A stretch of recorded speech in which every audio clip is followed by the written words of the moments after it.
జై భారత్ అందరికీ నమస్కారం. ఈరోజు మరొక మంచి విషయాన్ని మనం తెలుసుకుందాం. బిలీవ్ ఇన్ యువర్ సెల్ఫ్ అంటే నీ మీద నువ్వు నమ్మకం ఉంచుకో. అప్పుడు మాత్రమే నువ్వు అనుకున్న లక్ష్యాలను చేరుకుంటావు. నువ్వు అనుకున్న గోల్ రీచ్ అవుతావు. చాలామంది ఎదుటి వ్యక్తిలో ఉన్న ధైర్యాన్ని చూస్తారు, ఎదుటి వ్యక్తిలో పట్టుదలను చూస్తారు. ఎదుటి వ్యక్తి ఇది చేయగలడు, అది చేయగలడు అని చెప్పేసి 100% మనం నమ్ముతాము. కానీ మనల్ని మనం కూడా బిలీవ్ చేసుకొని సెల్ఫ్ కాన్ఫిడెన్స్‌తో నేను కూడా చేయగలను అని 100% ఎప్పుడైతే అనుకుంటామో, మనల్ని మనం నమ్ముకొని బిలీవ్ చేసుకుంటామో అప్పుడు మాత్రమే మన విజయం సొంతమవుతుంది. ఎప్పుడైతే మన మీద సెల్ఫ్ కాన్ఫిడెన్స్ తక్కువ ఉండి మనల్ని మనం నమ్ముకోమో అప్పుడు మన ఓటమి మన కళ్ళ ముందే కనిపిస్తుంది.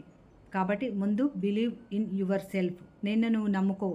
నీ యొక్క పట్టుదల, నీది ఒక ధైర్యం, నీ గోల్ నువ్వు రీచ్ అవుతావని 100% మనస్ఫూర్తిగా నువ్వు ఎప్పుడైతే బిలీవ్ చేస్తావో అప్పుడు 100% నీ గోల్ రీచ్ అవుతావు. నువ్వు ఎప్పుడైతే ఆ కాన్ఫిడెన్స్ లెవెల్స్ తగ్గిపోతాయో, నిన్ను నువ్వు బిలీవ్ చేయవో అప్పుడు నీ ఓటమి నీ కళ్ళ ముందు ఉంటుంది.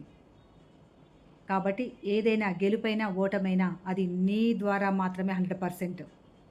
కాబట్టి ఏ పని మొదలుపెట్టినా, ఏ పనిలో అడుగు ముందుకే, అది వ్యాపారమే కానివ్వండి, ఉద్యోగమే కానివ్వండి, చదివే కానివ్వండి, ఎప్పుడైతే మన మీద మన కాన్ఫిడెన్స్, మనల్ని మనం నమ్ముకుంటామో అప్పుడు తప్పకుండా విజయం మీ సొంతమవుతుంది. Thank you.